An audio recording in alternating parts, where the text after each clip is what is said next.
장애인 문화복지신문 제365호 제5면 기사입니다. 구리시 재난취약시설 93개 시설물 자체 민관 합동 특별 안전점검 완료. 구리시는 지난 2022년 11월부터 12월 19일까지 관내 재난취약시설 총 94여 개소에 대해 공무원, 소방서, 민간 전문가 등 84명이 참여한 가운데 민관 합동으로 특별안전점검을 완료했다.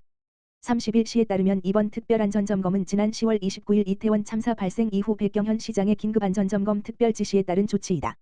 이에 시는 민관 합동 긴급안전점검 계획 수립 이후 관계 공무원, 소방서 등이 참석한 관계기관 합동회의를 개최한 바 있으며 이번 점검은 총 4개 반, 위험시설 신고센터 운영반, 공사 현장 점검반, 자체 시설 점검반, 재난취약시설 합동점검반을 구성해 별내선 지하철 공사 현장, 대규모 점포, 대형 재개발 공사 및 철거 현장 등에 대해 민관합동 점검이 진행됐다.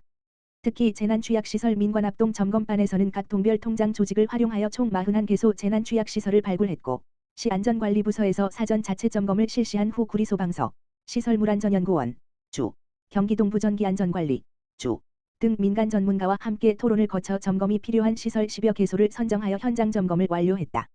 백경현 구리시장은 계속되는 한파와 강추위로 인해 전열기구 등 사용이 많아 기초생활수급자 및 독거노인 등에 대한 관심이 더욱 필요한 시기이다. 각종 재난으로부터 시민들의 소중한 생명과 안전을 지키는 데 최선을 다해주길 바란다고 당부했다. 시 관계자는 안전취약계층에 대해서는 내년도 안전취약계층 소방시설물 등 지원사업을 통해 간이소화기, 가스자동 차단기 설치 등을 지원하고 노후주택은 민관합동 집수리 사업 대상지로 추천 또는 소규모 공동주택 보조금 지원사업을 통해 개선할 계획이다. 한편 시는 안전취약시설 점검 결과 옹벽 붕괴 우려 등 재난취약시설물에 대해 소유 및 관리자에게 안전 조치하도록 행정지도 및 개선 통보할 계획이다. 광명시 철산도서관, 정은혜 작가 초청 강연회 성료. 광명시, 시장 박승원, 철산도서관은 지난 12월 28일 문화가 있는 날을 맞아 도서관 강당에서 광명시민을 모시고 정은혜 저자 초청 강연회를 성황리에 개최했다. 이번 강연회는 TVN 우리들의 블루스에서 영희역, 한지민의 쌍둥이 언니를 맡아 화제가 된 타운증후군 배우이자 네 얼굴, 은혜씨의 포옹 등 책을 출간한 작가로서 다재다능한 아티스트의 면모를 뽐내며 왕성한 활동을 이어가고 있는 정은혜 작가를 초청하였다. 일부에서는 예술노동자로서 자립하는 과정을 담은 네 얼굴을 영상으로 담은 다큐멘터리 영화를 상영해 발달 장애인 등 장애인에 대한 인식을 개선하고 관심과 이해를 높였다. 2부에서는 제 꿈은 다 이루어졌어요를 주제로 타고난 긍정적인 에너지와 사랑이 넘치는 따뜻한 정은혜 작가의 유쾌한 일상을 통해 관객들에게 힐링과 위로의 메시지를 선사하였다.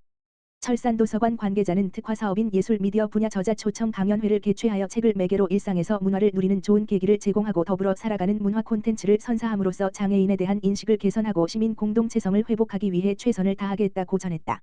광명시 장애인 체육회 2022년 성과보고회 열어 광명시 장애인 체육회 회장 박승원은 지난 12월 29일 일직동 테이크 호텔에서 박승원 광명시장과 광명시 장애인 체육회 임원 및 회원 120여 명이 참석한 가운데 2022년 성과보고회를 성황리에 개최했다. 박승원 광명시장은 격려사에서 제가 마음속에 새기는 것이 진짜 정치는 어려운 사람들이 말할 수 있는 기회를 주는 것이다라는 말이다며 제가 여러분께 그런 기회를 드릴 수 있는 사람이 되겠다. 여러분에게 꼭 그 약속을 지키겠다고 강조했다. 또한 내년에도 장애인 체육 활성화를 위해 여러분과 함께하겠다고 밝혔다. 이날 행사에서는 올 한 해 광명시 장애인 체육회의 사업 성과를 공유하고 광명시 장애인 체육 발전에 기여한 체육회 임원에 대한 표창장 수여 및 장학금 전달식이 진행됐다. 한편 올해 광명시 장애인 체육회는 각종 대회 출전과 장애인 체육회 종목별 단체 훈련비 및 용품 등을 지원하고 장애인 가족 스포츠 힐링 캠프 사업, 장애인 생활체육 교실 등을 운영하며 장애인 생활체육 활성화에 힘썼다. 광명 이동지역사회보장협의체, 장애인 독거노인 등 20가구의 사랑의 밑반찬 및 방한 방역물품 전달. 광명시 광명이동지역사회보장협의체는 27일 관내 중증질환 및 거동이 불편한 독거노인 등 20가구의 사랑의 밑반찬 및 방한 방역물품을 전달했다. 그동안 광명이동지역사회보장협의체는 명예사회복지공무원인 통장과 함께 복지사각지대 위기가구를 발굴해 사랑의 밑반찬 배달 사업을 진행해왔다. 이번 나눔에서는 최근 코로나19 확산세가 증가하고 강추위가 거세짐에 따라 밑반찬과 함께 핫팩, 무릎담요, 덧버선, 장갑, 마스크, 손소독제 등 방한 방역물품도 같이 전달하면서 어르신의 안부를 확인했다. 박세용 광명이동지역사회보장협의체 위원장은 겨울철 한파 속에서 어려움을 겪는 소외계층에게 밑반찬과 방한 방역물품이 조금이나마 도움이 되길 바란다며 도움이 필요하면 주저하지 말고 주변에 알려 함께 어려움을 해결해 나갔으면 한다고 말했다. 김영진 광명이동장은 복지사각지대 해소에 앞장서 주시는 지역사회보장협의체에 감사드린다며 앞으로도 지역사회 내 복지사각지대를 찾는 데 큰 역할을 해주시길 바라며 동에서도 최선을 다해 지원하겠다고 전했다. 경기도 보건환경연구원 토양오염 실태조사 내 개소 기준치 초과, 토양정화 추진. 경기도 보건환경연구원은 지난해 4월부터 12월까지 토양오염 우려지역 301 개소를 대상으로 토양오염 실태조사를 실시한 결과 산업단지 등 내 개소에서 기준치를 초과한 중금속이 검출됐다고 3일 밝혔다. 토양오염 우려지역 301 개소는 산업단지 및 공장지역, 교통 관련 시설지역 등을 선정했으며 조사 항목은 납 등 중금속과 벤젠, 톨루엔과 같은 유류 항목 외 유기인 등을 포함한 22개 항목이다.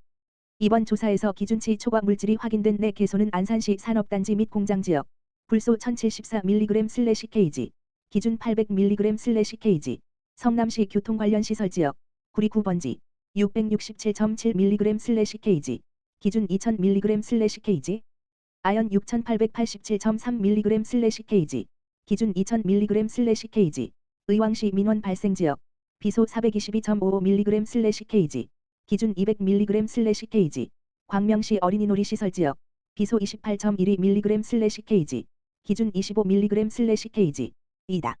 연구원은 조사 결과를 해당 시에 통보했으며 시는 토양오염 우려 기준을 초과한 지역의 토지 소유자를 통해 정밀조사 및 토양정화 절차를 밟게 된다. 성연국 대기환경연구부장은 매년 토양오염 실태조사에서 우려되는 지점을 정밀하게 조사해 토양오염 예방 및 오염 토양을 정화하는 등 도민에게 쾌적하고 안전한 토양 환경을 제공하기 위해 계속 노력하겠다고 말했다. 3호 광주시 초월읍의 한우사골 200인분 기탁. 광주시 초월읍 대쌍영리에 소재한 3호 박미경 대표는 지난 22일 초월읍 행정복지센터를 방문, 한우사골 200인분, 470만원 상당을 기탁했다. 이날 기탁된 한우사골은 관내 장애인 생활시설 2개소, 노인복지시설 7개소에 골고루 전달될 예정이다. 3호 박 대표는 관내 어려운 이웃이 추운 겨울 날씨에 따뜻하게 끓여 드시면 든든하실 것 같아 준비하게 됐다며 따뜻한 한 끼 식사로 잠시나마 이웃사랑의 온기를 느낄 수 있었으면 좋겠다고 기탁 의사를 전했다. 이에 대해 구정서 읍장은 지난 5월 가정의 달에 이어 연말에도 잊지 않고 이렇게 어려운 이웃과 함께하는 3호의 따뜻한 나눔 실천에 감사드린다고 말했다.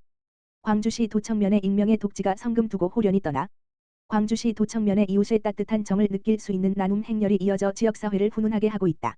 2일 도청면에 따르면 지난달 27일 고령의 한 할머니가 도청면 행정복지센터를 방문, 편지 봉투 하나를 직원에게 전달했다. 봉투를 받아 열어본 직원은 봉투 안에 18만 원이 있는 것을 확인한 뒤 할머니에게 성함을 물어보았지만 끝내 밝히지 않았다. 할머니는 코로나19로 인해 2년 동안 교회에 가서 예배를 못 드리는 대신 헌금을 조금씩 모았다며 비록 적은 금액이지만 주변의 어려운 이웃을 위해 써달라고 말하며 황급히 자리를 떠났다.